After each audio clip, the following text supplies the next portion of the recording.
बिस्मिल्लाहिर्रहमानिर्रहीम। आज का हमारा टॉपिक है स्विस कनाल।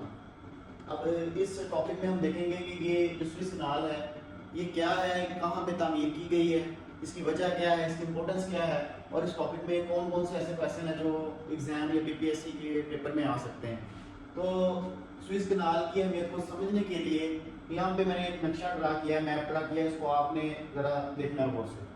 तो यहाँ पे स्विस कनाल जो है उसके मैप में अगर देखा जाए तो ये वाला जो एरिया है जो मैंने ड्रा किया है ये अफ्रीका है, यहाँ पे रेड सी है, यहाँ पे इंडियन ओशन है, ये सऊदी अरेबिया है, साथ इसके ऊपर एशिया है और ये एशिया के वो ममालिक हैं जो यूरोप और मेडिटेरेनियन सी के साथ मुंसलिक हैं।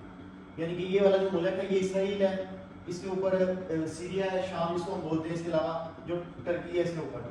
टर्की जो है वो यूरोप और एशिया दोनों कंटिनेंट में एग्जिस्ट करता है। इसी तरह से यहाँ पे एक और सवाल आ सकता है कि जो कंटिनेंट अफ्रीका है इसमें ये वाला जो इजिप्ट कंट्री है ये अफ्रीका में भी इसका कुछ हिस्सा पाया जाता है और इसका कुछ हिस्सा एशिया में पाया जाता है। यहाँ पे ये वाला जो बाहर वाला हिस्सा है यहाँ पे अटलांटिक ओशन है और ये अटलांटिक ओशन के नीचे जो है यहाँ पे सौदर्न ओशन है।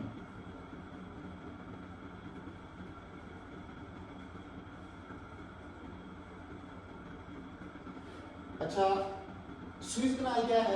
ये वाला जो एरिया है, ये वाली जो लाइन नजर आ रही है आपको, ये वाली, ये स्विस कनाल है, इसको हम स्विस कनाल कहते हैं। ये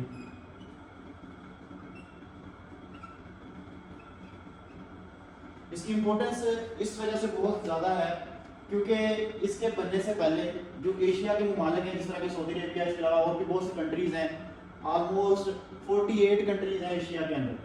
तो ये जो डायरेक्ट जब तजारत है यूरोप के साथ को करनी पड़ती थी, यहाँ पे जो कंट्रीज वगैरह हैं इनको बहरी रास्ते के जरिए तजारत करनी पड़ती थी, तो बहरी रास्ता इनको साथ कोई भी अटैच नहीं हो रहा था एशिया के साथ। यहाँ पे आगे टर्की था, आगे सीरिया है, सीरिया पे वैसे सैंक्शंस हैं, जो ट्रेड सैंक्शन लगी हुई इसके ऊपर। इसके अलावा आगे इसराइल के साथ एशिया में जो ज़्यादातर कंट्रीज हैं वो इसको वैसे ही कंट्री तस्लीम नहीं करते। इसके बाद नीचे यहाँ पे इजिप्ट है, ये वाला हिस्सा इतना इजिप्ट का है यहाँ पे, और ये आपको स्विस कनाल नजर आ रही है। यहाँ पे ये वाला जो एरिया है इसको हम सनाई कहते हैं, ठीक है। इसके बाद यहाँ पे ये रेड सी है, सौदर्न ओशन और अटलांटिक ओशन यहाँ पे यूरोप है। तो स्विस कनाल के बनने से पहले यहाँ पे जो एशियन कंट्रीज थे उनको अपनी प्रोडक्ट्स यूरोप भेजने के लिए या यूरोप वालों को अपनी प्रोडक्ट्स जब एशिया भेजनी पड़ती थी तो उनको यहाँ से ये वाला रास्ता तैयार करना पड़ता था। वो इधर से आते थे, यहाँ से होके ऊपर से यहाँ पे यूरोप में जाते थे, यानी कि प्रोडक्ट्स वगैरह जो थी एशिया की या यूरोप से जो चीज़ आनी थी ऊपर से घूम के यहाँ पे आती थी। तो यहाँ पे रेड सी और मेडिटेरियन सी जो है, रेड सी जो है ये इनलेट ऑफ इंडियन ओशन है। सी कहते हैं उस इलाके को, यानी पानी को, उस एरिया को जो रहायशी वादियों के पास होता है, इसकी जो गहराई है ओशन से कम होती है। ये इंडियन ओशन का बड़ा हुआ हिस्सा है जो कि एशिया और अफ्रीका के दरमियान में पाया जाता है। रेड सी, रेड सी इसको इस वजह से बोलते हैं क्योंकि इसमें सीजनल ब्लूम जो है वो पैदा होती है जिनका कलर रेड होता है, अलजी होती है इसके ऊपर प्रोड्यूस हो जाती है, उनका कलर रेड होता है, इस वजह से इसको कहते हैं रेड सी। इसके बाद ऊपर ये मेडिटेरियन सी है, मेडिटेरियन सी जो है वो अटलांटिक ओशन के साथ मुंसलिक है, ये अटलांटिक ओशन का बड़ा हुआ हिस्सा है। और जो अटलांटिक ओशन है इसका बड़ा हुआ हिस्सा है, जो मेडिटेरियन सी है सॉरी, ये यूरोप और अफ्रीका को आपस में कनेक्ट करता है, मेडिटेरियन सी। यहाँ से अगर हम देखें तो इजिप्ट के अंदर ये वाला जो हिस्सा था ये तकरीबन 193 किलोमीटर बनता है। तो शुरू में चूंकि ज़्यादा बड़ी मुश्किल थी यूरोप से एशिया तक, तो तब के जो वायसराय थे कि इजिप्ट के, इन्होंने ये डिसाइड किया कि ये जो ऊपर से तजारत होती है इसकी एशिया से यूरोप के लिए, वो यहाँ से एक छोटी सी आर्टिफिशियल कैनाल बना दी जाए जिसकी वजह से इसकी जो तजारत है वो आसान हो जाए। इसके लिए ये तजारत आसान भी हो जाएगी, कम खर्च होगी और जल्दी यानी कि अपनी मंजिल तक पहुँच सकती है। तो ये इसका मैप है, इसके मैप को अगर आप देखें तो यहाँ से आपको पता चल सकता है कि ये इसकी अहमियत क्या हो सकती है। पहले सामान ऊपर से होकर जाता था प्रोडक्ट्स, अब अगर रेड सी स्विस कनाल अगर बना दी जाती है यहाँ से रेड सी के अंदर से, तो यहाँ से ये डायरेक्ट जो है वो मेडिटेरियन सी से होता हुआ जो प्रोडक्ट्स हैं वो यूरोप में जा सकती है और यूरोप से यहाँ से वापस जो है वो एशिया में कोई भी प्रोडक्ट्स जो है वो मुंतकिल की जा सकती है। यहाँ पे एक चीज़ जो है वो नोट करने वाली है, वो मैंने आपको यहाँ पे मेंशन की अभी तक, ये वाला जो एरिया है ना इसको सनाई कहते हैं। सनाई यानी कि कोहे तूर या तूर के पहाड़, ये वाला जो इतना हिस्सा है इजिप्ट का, यहाँ से लेकर इतना ये वाला जो पार्ट है ये एशिया में एग्जिस्ट करता है। इसके अलावा जो बाकी इजिप्ट है वो सारा अफ्रीका में है। तो मैंने आपको पहले भी बताया कि ऐसा ये सवाल आ सकता है कि कौन सा ऐसा अफ्रीका का कंट्री है जो एशिया में भी पाया जाता है और इजिप्ट में भी पाया जाता है। ये वो वाला हिस्सा है सिनाई, इसको पेनिनसुला कहते हैं। पेनिनसुला जो है वो ऐसा इलाका होता है जो तीनों साइड से पानी से घिरा हुआ होता है।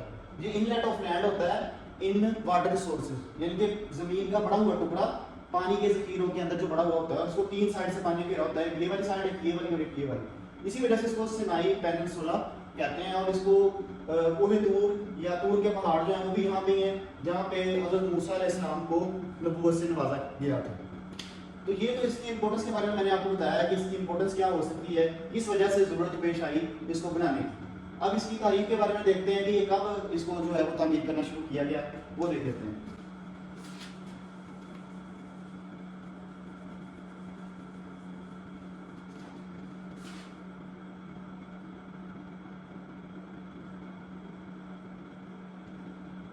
सईद पाशा ने 1854 में, जो कि वाइस, इसने एक डिप्लोमेट था फ्रांस का, उसका नाम था फर्डिनांड डी लेसर। इसने इसको इजाज़त दे दी कि आप ऐसे करें, स्विस कनाल जो है इसकी तामीर शुरू कर दें। ये 1854 जो है ये वो वाला ईयर है जिसमें इसकी जो है वो बाकायदा परमिशन मिल गई थी स्विस कनाल की तामीर की। इसके बाद स्विस कनाल की जो तामीर है उस पर काम जो है वो शुरू हुआ था 25 अप्रैल 1859 को।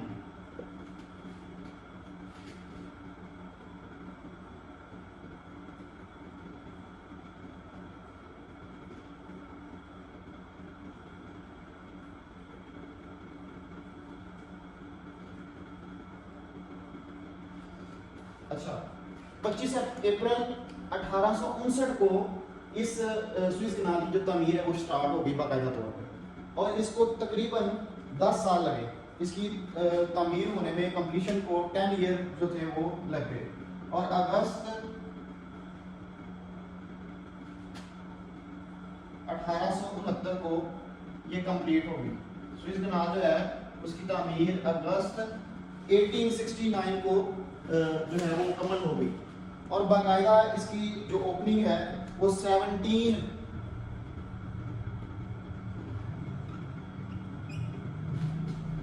नवंबर 1869 को हुई।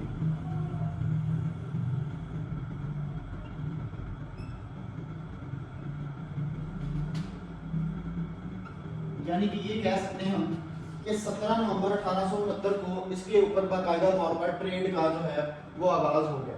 अब आप देख सकते हैं 25 अप्रैल 1859 को इस पे काम शुरू हुआ था, और अगस्त 1869 को ये कंप्लीट हो गई, यानी कि 10 साल का अरसा जो है उसको मुकम्मल करने में लगा। इसके बाद अगर देखा जाए तो इसकी जो ओपनिंग है या कह लें इसके ऊपर जो ट्रेड का बाकायदा आगाज 17 नवंबर 1869 को हुआ था।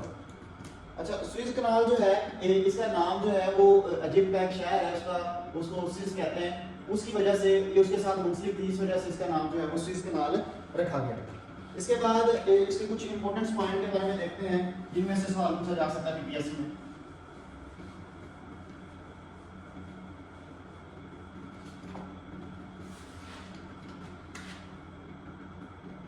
इसकी बहुत ज्यादा अहमियत है। तो ये ग्लोबल ट्रेड का जो 12% है, टोटल जो ग्लोबल ट्रेड है पूरी दुनिया में जो तिजारत होती है उसका 12% जो है वो इसके थ्रू हो रहा है।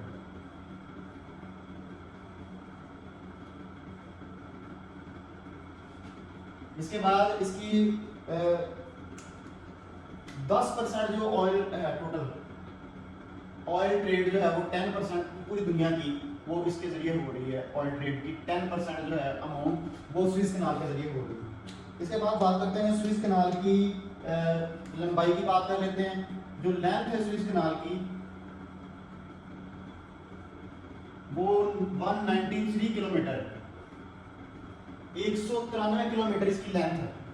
और इसकी विड्थ की बात करें, इनकी चौड़ाई अगर इसकी देखी जाए,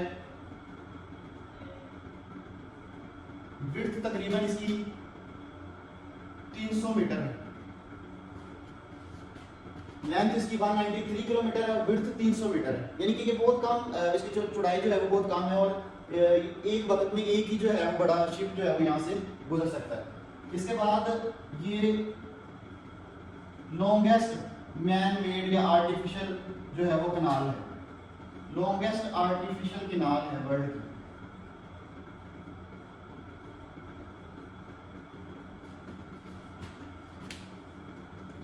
इसके बाद इसके ऊपर जो टोटल वर्कर हैं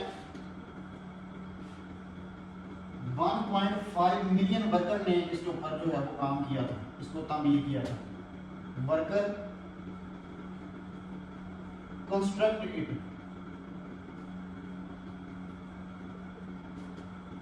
एक 1.5 मिलियन वर्कर जो हैं इन्होंने इसको तामीर करने में किरदार अदा किया। इसके बाद इसके ऊपर जो लागत थी, कॉस्ट इसकी थी वो $100 मिलियन थी।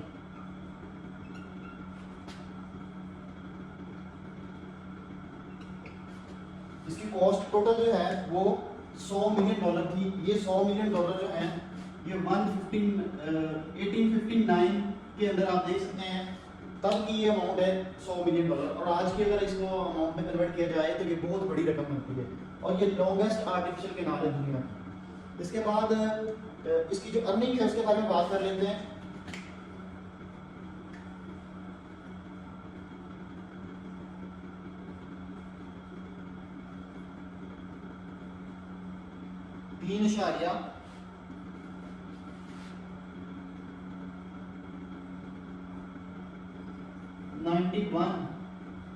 $3.991 बिलियन जो है इसकी अर्निंग थी 2024 में।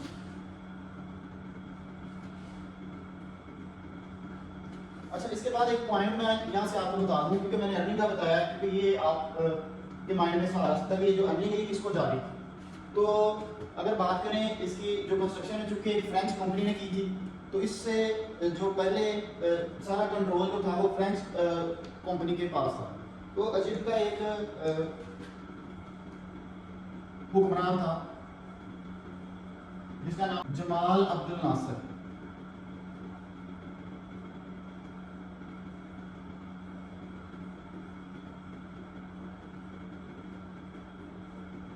इसने क्या किया, इसने 26 जुलाई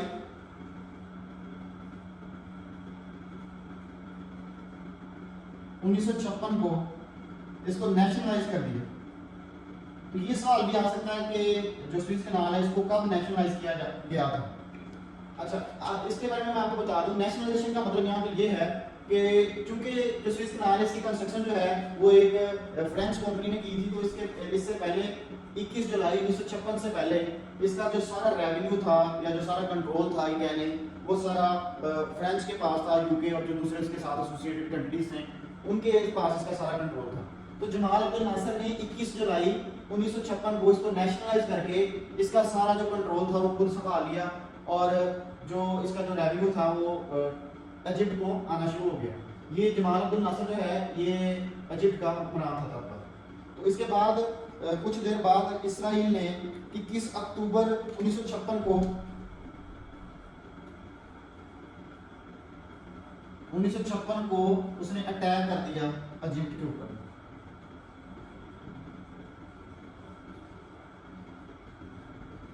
इसको हम स्विस क्राइसिस भी कहते हैं, क्योंकि वो थोड़ी देर के लिए जो दूसरे कंट्रीज है, चूंकि कंट्रोल इनका दूसरे कंट्रीज के यूरोपियन कंट्री के पास था, तो उन्होंने इसके साथ जंग की थोड़ी देर के लिए। 21 अक्टूबर 1956 को उन्होंने अटैक किया था इजिप्ट के ऊपर, लेकिन जो कंट्रोल था वो इजिप्ट के पास ही रहा। अब जो ये रिसेंट अर्निंग है 2024 की मैंने लिखी यहाँ पे 3.991 बिलियन डॉलर जो है वो 2024 की इसकी अर्निंग है, और ये सारी की सारी अर्निंग जो है वो अब इजिप्ट के को जा रही है। अच्छा, इसके बाद मैं बात करता हूँ थोड़ी देर के लिए जो स्विस कैनाल है वो कुछ देर के लिए बंद हुई थी, ब्लॉक हुई थी।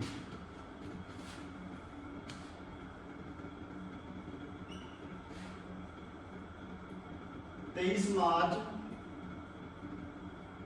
2021 को एक शिप था जिसका नाम था एवर गिवन शिप।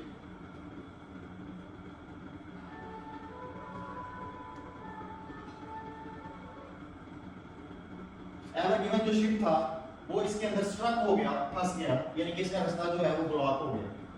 और ये जो एवर गिवन शिप था ये जापानीज शिप था और ताइवान की कंपनी जो थी वो इसको ऑपरेट कर रही थी।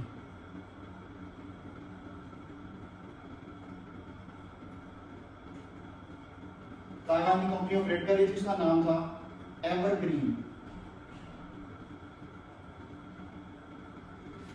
अच्छा यहाँ पे देखें जरा, 23 मार्च 2021 को एक शिप था जिसकी वजह से जो स्विस कनाल है उसका जो रास्ता है वो ब्लॉक हो गया, ये फंस गया और इसकी जो लंबाई थी वो 400 मीटर थी। एवर गिवन शिप की जो लंबाई थी वो 400 मीटर थी। इससे पहले मैं आपको बता चुका हूँ कि जो स्विस कनाल है उसकी लंबाई, उसकी चौड़ाई जो है वो 300 मीटर है। और जो एवर गिवन शिप था इसकी जो लंबाई है, यानी कि अगर इसकी लेंथ की बात करें तो वो 400 मीटर है। तो ये इसके अंदर फंस गया, स्टक हो गया, जिसकी वजह से इसका जो रास्ता है वो ब्लॉक हो गया। वो 6 दिन तक ये जो स्विस कनाल है तब ये बंद रही थी और 29 मार्च 2021 तक ये जो स्विस कनाल है ये बंद रही थी। और उस शिप का नाम था जिसकी वजह से ब्लॉक हुई, उसका नाम था एवर गिवन और ये जापानीज ओनरशिप में था। और जो ऑपरेट कर रही थी कंपनी उसका नाम था एवरग्रीन और जो कंपनी थी उसका ताइवान कंट्री के साथ ताल्लुक था। और 29 मार्च 2021 तक ये जो स्विस कनाल है ये ब्लॉक रहे।